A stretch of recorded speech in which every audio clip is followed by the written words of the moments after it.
everyone, and welcome to the very first video over here at the Liberty Homestead. This channel will be all about gardening, homesteading, self-sufficiency, and a little prepping, all while on a budget and toting a semi-feral toddler.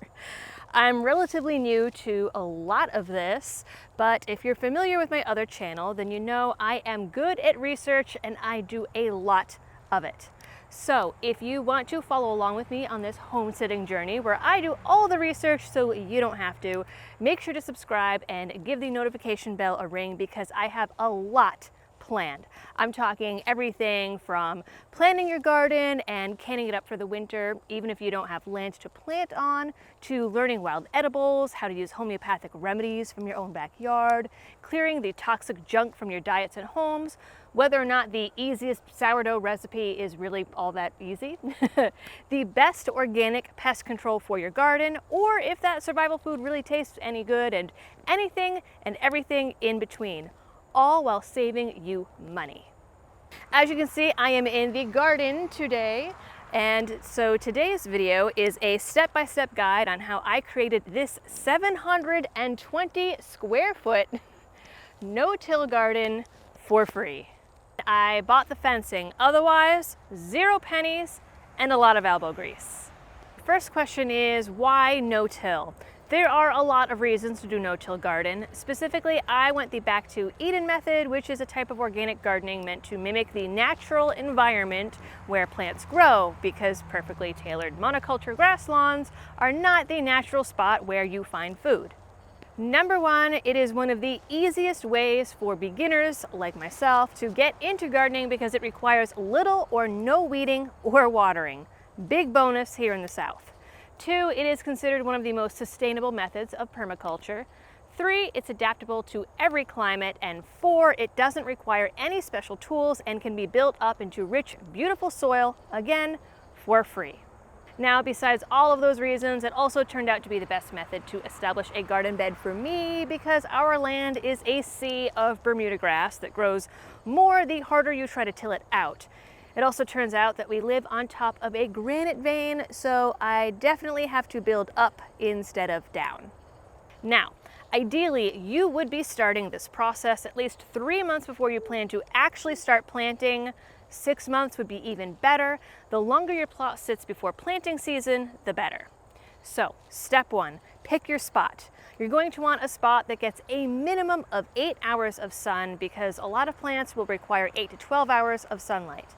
I am surrounded by woods and it was fall when I started, so I had to get a little creative in figuring out sun position for the seasons and definitely cross-reference some home movies, but most people won't be having that experience.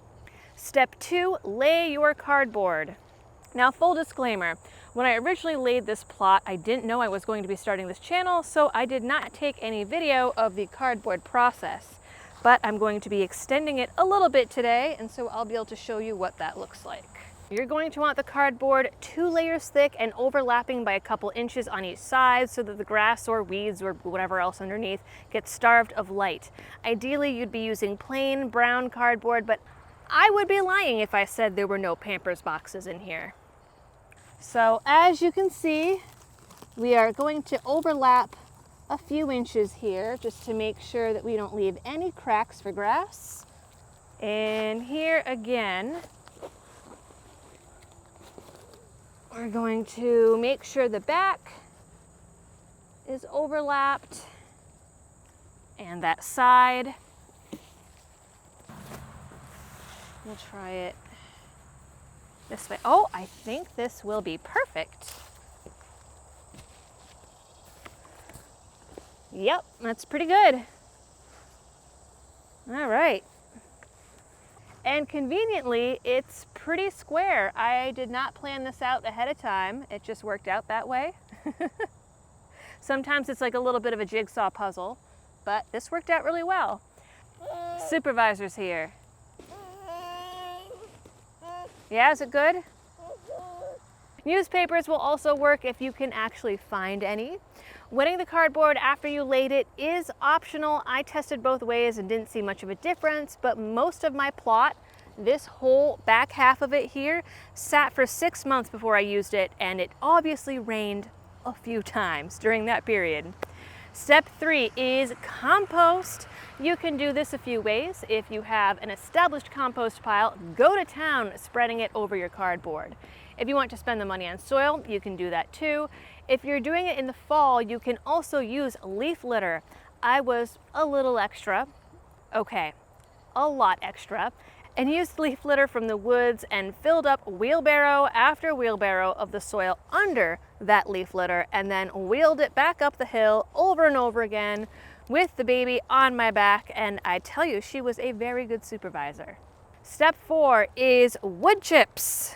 There's a number of ways you can get these. You can borrow a wood chipper, you can call local landscapers, you can check out Facebook Marketplace, or you can sign up for Chip Drop. Chip Drop is free, though you can pay an optional delivery fee in hopes you get your delivery faster. You sign up and a local landscaper or arborist shows up with a dump truck full of wood chips. The catch is you're not exactly sure when they're coming and you have no control over how much you get. I am a little over 5 feet tall and my pile was almost as tall as I am. For your first time, you're going to want a chip layer between 4 and 6 inches deep to help suppress any weeds that might make it through the cardboard or that are in your soil. And that's it. That is the whole process.